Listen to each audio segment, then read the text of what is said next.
Usaha tersembunyi di kampung ini bikin tetangga diam-diam kaya. Pernah nggak kamu perhatiin? Ada tetangga yang rumahnya biasa aja. Penampilannya biasa aja. Nggak pamer, nggak banyak omong. Tapi tiba-tiba renovasi rumah, beli motor baru, anak sekolah di tempat bagus. Kamu dalam hati bertanya, dia kerja apa sebenarnya? Ternyata jawabannya bukan kerja kantoran, bukan PNS, bukan juga dapat warisan. Mereka punya usaha kecil yang nyaris nggak kelihatan, tapi hasilnya luar biasa. Dan usaha ini sudah jalan bertahun-tahun, diam-diam, di kampung-kampung seluruh Indonesia. Jangan kemana-mana dulu, karena di video ini saya akan bongkar tuntas usaha-usaha tersembunyi itu. Lengkap dengan modal, hitungan untung, dan cara mulainya. Dan di menit ketiga, ada satu usaha kampung yang omsetnya bisa tembus 20 juta sebulan dari halaman rumah sendiri. Pasti kamu pernah ngerasain ini. Tiap bulan gajian, tapi habis juga tiap bulan.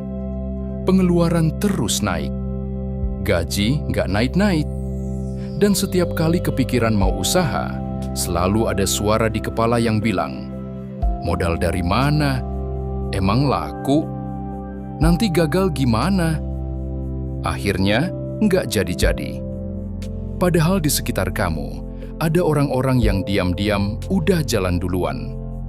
Mereka nggak punya modal besar, nggak punya koneksi orang dalam, nggak punya ijazah khusus. Mereka cuma jeli melihat peluang yang ada di depan mata, yang selama ini kamu lewatin begitu aja. Nah, video ini buat kamu yang udah capek cuma jadi penonton kesuksesan orang lain. Usaha pertama, budidaya lele di lahan sempit.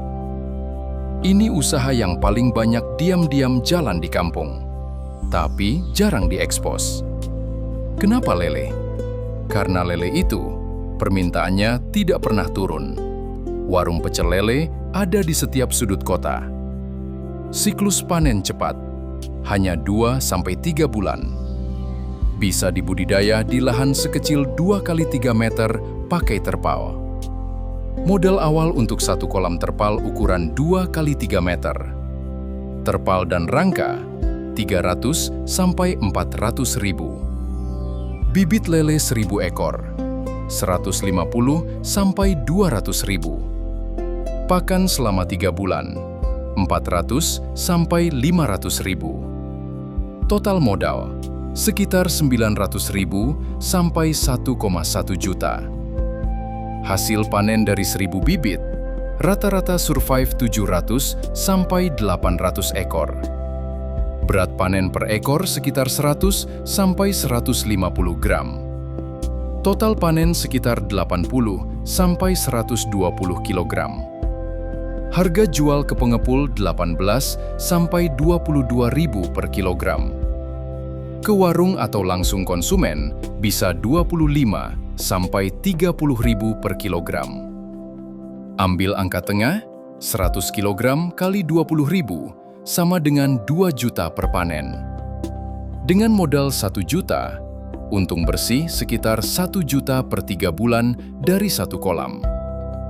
Tapi ini kalau cuma satu kolam. Yang diam-diam kaya itu punya 5-10 kolam yang panennya dibuat selang-seling setiap bulan. Artinya setiap bulan ada yang panen. Penghasilan bulanan dari 5 kolam bisa 3-5 juta. Rutin, stabil dari halaman rumah sendiri. Cara mulai dari satu kolam dulu. Pelajari caranya. Setelah siklus pertama berhasil, tambah kolam berikutnya dari hasil panen itu sendiri. Tantangannya, air harus rutin diganti dan kualitasnya dijaga. Solusinya, pelajari teknik probiotik sederhana yang bisa menekan angka kematian lele secara signifikan. Banyak tutorialnya di YouTube. Gratis. Nah, kalau yang pertama tadi butuh lahan, yang berikutnya ini bisa dimulai dari dapur kamu sendiri. Usaha kedua, produksi camilan rumahan untuk reseller dan warung. Di setiap kampung, selalu ada ibu atau bapak yang masaknya enak, tapi nggak pernah kepikiran untuk dijual serius. Padahal industri camilan rumahan di Indonesia itu besar sekali. Data dari Kementerian Perindustrian menunjukkan bahwa UMKM makanan dan minuman adalah sektor dengan pertumbuhan paling konsisten, bahkan di masa ekonomi sulit sekalipun. Kenapa? Karena orang boleh nggak beli baju baru, boleh nggak jalan-jalan, tapi ngemil itu susah dihentikan. Produk yang paling mudah keripik singkong, garis miring pisang, garis miring tempe, kue kering, nastar, putri salju, semprit, rempeyek, kerupuk, atau opak. Modal awal produksi pertama, 300 sampai 600 ribu. Sudah termasuk bahan baku dan kemasan plastik sederhana.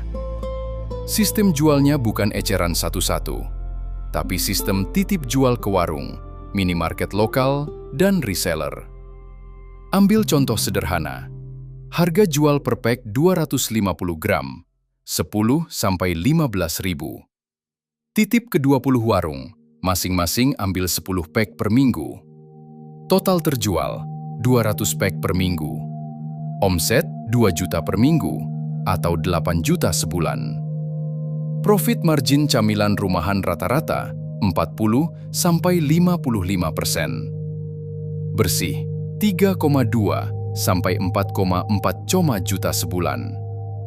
Cara mulai, produksi 50 pack dulu.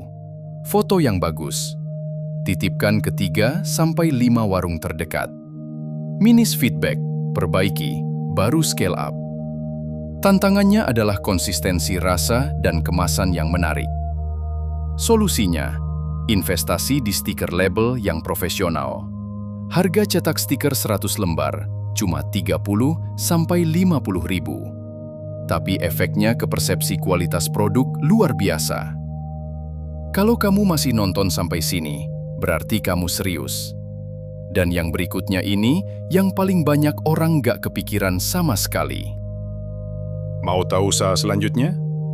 Karena di usaha ketiga ini, saya akan kasih tahu kenapa usaha kampung yang satu ini bisa tembus omset 20 juta sebulan tanpa harus keluar rumah.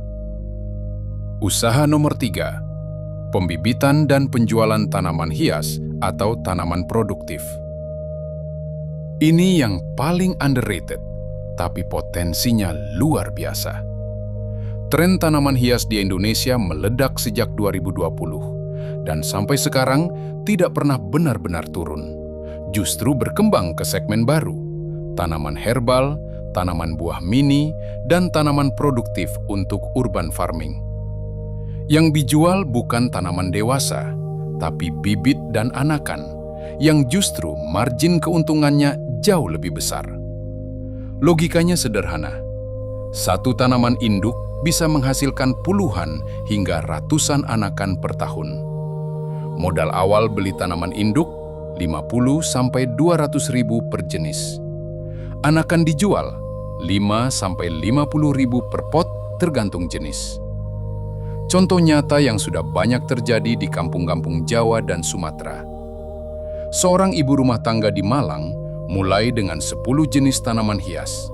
Modal awal sekitar 2 juta untuk beli pot, media tanam, dan bibit indukan. Dalam 6 bulan, dia sudah punya ratusan anakan siap jual. Jualnya lewat marketplace, grup Facebook tanaman lokal, dan pembeli yang langsung datang ke rumah. Omsetnya sekarang 15-20 juta per bulan. Dengan pengeluaran operasional hanya sekitar 30%. Cara mulai?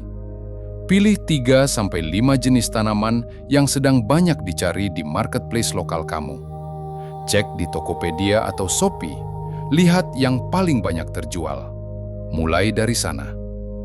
Tantangannya adalah tanaman bisa mati kalau perawatan salah. Solusinya, mulai dari tanaman yang paling tahan banting seperti sirih gading, monstera, atau cabai rawit untuk segmen herbal. Modalnya kecil, risikonya rendah, dan pasarnya luas. Oke, sekarang saya mau kasih tahu sesuatu yang jarang dibahas. Dari semua usaha yang tadi kita bahas, lele, camilan, tanaman, ada satu kesamaan yang bikin mereka bertahan dan diam-diam jadi kaya. Bukan karena modalnya besar, bukan karena lokasinya strategis, bukan karena mereka punya keahlian khusus, tapi karena mereka semua mulai dari skala kecil yang tidak menarik perhatian. Dan itu justru kekuatan terbesarnya. Ketika usaha kamu kecil dan nggak mencolok, kompetitor nggak datang, orang nggak iri, nggak ada yang ganggu. Kamu tumbuh pelan-pelan, stabil, dan kuat dari dalam. Ini yang disebut stealth growth, tumbuh diam-diam. Dan saat orang baru sadar kamu sudah maju, kamu sudah terlalu jauh untuk dikejar. Itulah kenapa tetangga kamu yang tiba-tiba renovasi rumah itu nggak pernah cerita dari awal. Bukan karena pelit ilmu, tapi karena dari luar, usahanya memang nggak kelihatan keren di awal. Yang kelihatan keren itu cuma hasilnya. Oke, jadi kita udah bahas 3 usaha kampung yang diam-diam menghasilkan. Budidaya lele dengan sistem kolam selang-seling, produksi camilan rumahan dengan sistem titip warung, dan pembibitan tanaman yang bisa tembus omset 20 juta dari halaman rumah sendiri. Semuanya bisa dimulai dengan modal di bawah 2 juta. Semuanya bisa jalan dari rumah, dan semuanya sudah terbukti, bukan teori. Sekarang saya mau tanya langsung ke kamu. Tulis di kolom komentar. Dari 3 usaha tadi, mana yang paling memungkinkan untuk kondisi rumah dan lingkungan kamu sekarang? Dan apa yang selama ini jadi alasan kamu belum mulai? Saya baca semua komentar, dan jawaban kamu bisa jadi topik video berikutnya. Kalau video ini bermanfaat, subscribe sekarang dan aktifkan loncengnya. Karena setiap minggu, saya bahas usaha nyata, modal nyata, dan langkah konkret yang bisa langsung kamu coba. Bukan omong kosong. Satu hal yang perlu kamu pegang, usaha yang baik itu nggak harus kelihatan keren dari luar dulu. Yang penting, mulai. Karena diam-diam konsisten itu jauh lebih kuat daripada ramai-ramai tapi berhenti di tengah jalan. Sampai ketemu di video berikutnya.